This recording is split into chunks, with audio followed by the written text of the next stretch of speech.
one day I'm going to have to drive back down there because that little Brazilian place has something I like. This graviola in a package. It's like soursop. It's a really something you can only get from like the Caribbean, and you can't buy it here. But you could buy it frozen here because I buy these little frozen popsicles and use them.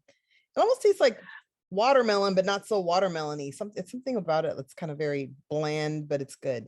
Yeah. So Carla owns the restaurant. She did a fabulous job of transitioning to make it kind of a grocery store, a Brazilian grocery store. She did. In the midst of them keeping her closed down. And so she was having a ton of people coming and shopping there for specialty foods. And then she just kept it going. So it's actually going pretty well. Because they have food. Because the first time I went there, it wasn't like that. It was mostly a restaurant. And then the second, when Lindsay and I went, there was like a area where you could get prepared food already and take it home. And then there's all that like grocery store. It's almost like a Whole Foods in there, but mostly weird Brazil stuff you can't get anywhere else. So that's why I'm like, oh, I'm gonna have to make another trip down there because I'm almost out of my stuff. Yeah, she's a smart business lady because the grocery stores could be open, but the restaurants couldn't be. So she transitioned real quick to become a little mini grocery store. But now I'm out of my graviola and there's nowhere else you can get that.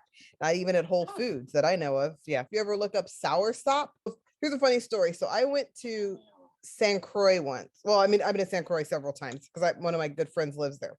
And I knew that soursop was good for, I'd read a lot of stuff about it. So I saw this tea. They have like this bush tea that's really popular there, and soursop tea that's really popular there. So I got the soursop tea, and Chris was like, why are you getting that? And I'm like, oh, it's good for cancer. And he's like, whatever. I'm like, do you want some? Because you only drink green tea, but you need to expand your tea. And this is actually $3 for this tea. You need to buy a lot of it. And he's like, no, I don't want it.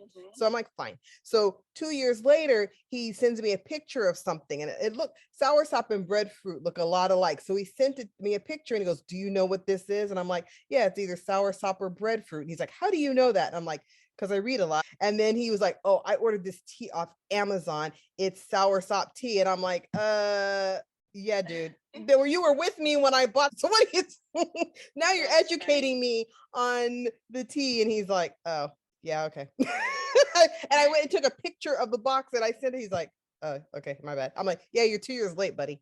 You could have gotten it for $3. That's funny.